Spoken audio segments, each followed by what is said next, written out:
오늘은 다말이 왜 창녀로 분장했는지 한번 생각해 보도록 하겠습니다. 유다는 두 아들을 잃고도 또 자신의 아내를 잃고도 하나님의 언약 하나님을 향한 자신의 신앙을 회복하지 못하고 있습니다. 여전히 가나안 사람과 어울리면서 가나안에 머물고 자기 것에 집착하는 모습을 계속해서 보여주고 있습니다. 그러나 하나님은 그런 유다를 가만히 내버려 두지 않으셨죠.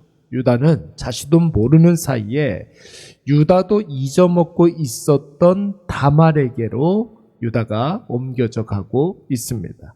다말의 친정, 다말이 머물고 있었던 곳이 바로 딥나라는 곳이었는데, 여러분, 유다는 그곳에서 어떤 일이 일어나는지 모른 채 여전히 변화되지 못하고 그렇게 살아가고 있었던 것입니다. 그러나 다말은 어땠습니까? 시아버지 유다가 딥나에 있다는 소식을 들은 다말은 그 즉시 나름대로의 계획을 세우게 됩니다.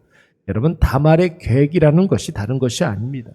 유다를 통하여서 자신의 후사를 이으려는 계획이었죠. 여러분, 여기에서 한 가지 우리가 의문이 들지 않습니까? 왜 다말은 친정으로 돌아와서 그 즉시 다른 사람에게 시집을 가지 않았겠습니까? 당시에 여러분, 가나안 문화에서는 계대를 잇는 전통이 있었어도 여인을 보호할 수 없는 상황이 벌어지게 되면 친정으로 보내서 여러분 재가를 할 수 있도록 그런 법적으로 허용하는 그런 부분들이 있었습니다. 우리는 이것을 기업물을 자의 전통, 계대, 혼인법, 형사 취수제, 우리 이렇게 이야기하는데, 그래서 나오미의 며느리 룻과 오르바도 두 아들이 다 죽었을 때 나오미가 어떻게 합니까? 너희들 친정으로 돌아가서 팔자를 다시 한번 고쳐봐라. 다시금 새로운 인생을 살아봐라. 그렇게 배려를 했던 것입니다. 그런데 여러분, 오늘 본문에 나오는 다말은 유다의 집에서 친정으로 돌아온 후에 전혀 재가를 하려고 마음먹지 않고 있습니다. 친정으로 돌아왔어도 과부의 옷을 입고 있었던 것이죠. 오히려 유다가 자신의 동네에 왔다는 이야기를 듣고 그제서야 비로소 그 과부의 옷을 벗었다고 그랬습니다. 때는 이때다 하는 그런 마음으로 유다를 통해서 자신의 후사를 잇고자 했던 것입니다. 여러분, 그 이유가 무엇이었겠습니까? 그 이유는 결론부터 말씀을 드리자면 다말이 유다 가정에서 몇 년을 살았는지는 모르겠지만 다말은 하나님에 대해서 들었던 것입니다. 하나님에 대해서 알기 시작했던 것입니다. 하나님의 언약에 대해서 들었던 것이고 자신들의 뿌리가 하나님의 약속에 있다는 사실을 다말은 귀동냥으로라도 들었기 때문에 그런 것입니다. 여러분, 그 하나님의 약속이 무엇입니까?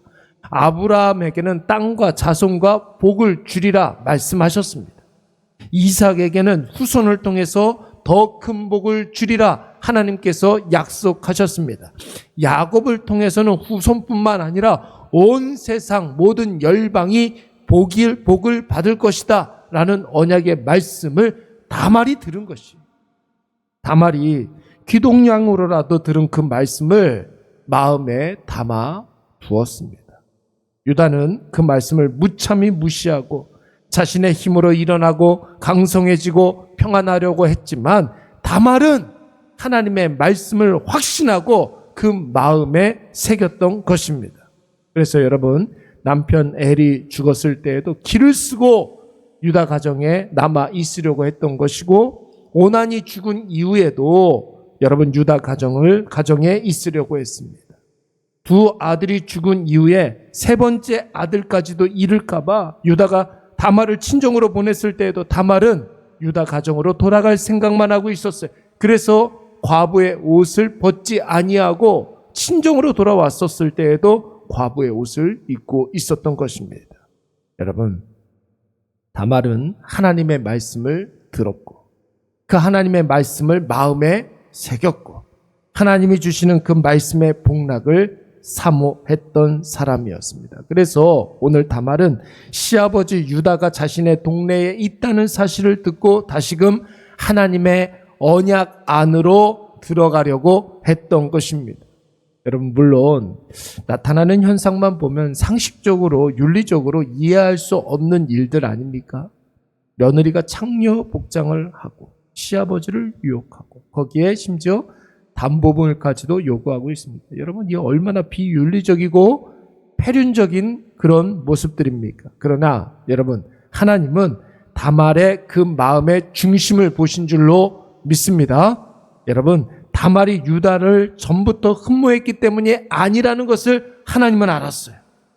다말이 몇 푼이라도 벌기 위해서 벌인 일이 아니라는 것을 하나님이 아셨습니다. 다말이 유다가 아니면 방법이 없기 때문이 아니라는 것을 다말은 온전히 하나님의 언약 안에 있기를 원했었던 것이고 하나님이 약속하신 복락 가운데 있기를 원했던 것입니다.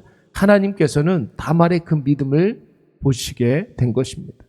사랑하는 여러분, 하나님은 어떤 분이십니까?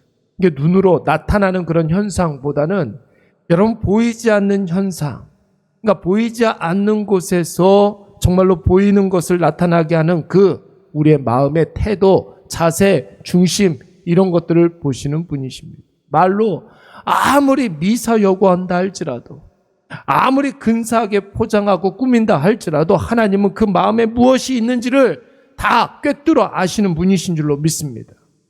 우리가 하는 모든 일에 여러분, 그래서 우리가 하나님을 사랑하는 마음을 담아야 되겠죠. 하나님의 말씀에 대한 열망이 있어야 되고 하나님 뜻대로 살아가기 원하는 그런 마음이 있어야 됩니다. 그 마음이 있으면 하나님은 그 모든 일들을 의로 여기시고 하나님께서 우리를 향한 하나님의 뜻을 행해 주시는 줄로 믿습니다. 물론 여러분, 내용을 더 가치 있게 하는 것은 형식이에요. 틀입니다. 틀을 여러분 잘 우리가 정돈되어 있어야 그 마음도 나타낼 수가 있는 것이죠. 내 마음에 진심으로 하나님을 사랑하는 그런 마음이 있다면 여러분, 당연히 그 마음에 합당한 참된 헌신, 자기 희생, 마음 다한 섬김 이런 것들이 나타나게 되는 것입니다. 혹자는 다말이 시아버지를 유혹하여서 자녀를 낳는 것이 과연 정당한 일인가 하는 의문을 제기할 수 있습니다. 오늘날의 상식으로는 그게 비윤리이기 때문에 그런 것이죠. 그러나 당시의 문화로서는 기업 물을 자의 의무가 있었던 때입니다. 기업을 물을 남자가 일찍 죽어서 후사를 잇지 못하는 그런 상황에서는 가장 가까운 친족을 통해서 무너진 한 가정을 하나님께서 다시 회복시켜 주시는 것입니다. 핵심은 바로 거기 있는 거예요. 무너진 것을 회복시켜 주는 데 있습니다. 죽었던 자를 다시 살리시는 데 있는 것입니다. 사랑하는 여러분, 오늘 다말은 그렇게 하지 않아도 가나안에서 다시 시작할 수 있는 충분한 이유와 조건을 갖췄던 여인이었습니다. 그러나 다말은 하나님의 언약 안에 있기를 원했습니다. 오늘 우리는 하나님 앞에 서기 위해서 어떤 노력을 하고 있습니까? 하나님의 말씀 안에 거하기 위해서 우리는 무엇을 하고 있습니까? 아무것도 안 하는 자에게 사람과 성숙은 있을 수가 없습니다. 뭔가를 해야 성장을 할 수가 있고 은혜를 누리기 위해서는 은혜에 대한 사모함이 있어야 됩니다. 은혜를 받기 위해서 우리가 노력할 수 있어야 됩니다. 여러분, 이것이 바로 오늘 우리에게 주신 하나님의 메시지입니다. 오늘 우리도 다말처럼 마음에 하나님의 은혜를 열망하시고 하나님 앞에 서기 위해서 부단히 노력하시고 하나님 말씀으로 살기 위해서 마음과 정성과 노력을 다 기울이시는 저와 여러분이 되시기를 간절히 축원합니다. 오늘 말씀을 생각하면서 한번 기도하도록 하겠습니다. 함께 기도할 때 하나님을 진심으로 사랑하게 하여 주시옵소서. 기도하시고 하나님 앞에 설 수 있도록 주여 우리에게 힘과 능력을 허락하여 주시옵소서. 우리 마음속에 하나님 아버지를 사랑하는 마음 허락하여 주시고 하나님만을 주인 삼게 하여 주시옵소서. 하나님 앞에 살고 예수 안에 거하기를 결심하고 그리고 그 결심에 하나님 큰 은혜를 부어 주시옵소서. 우리 다 같이 한번 통성으로 기도하도록 하겠습니다. 사랑이 많으시나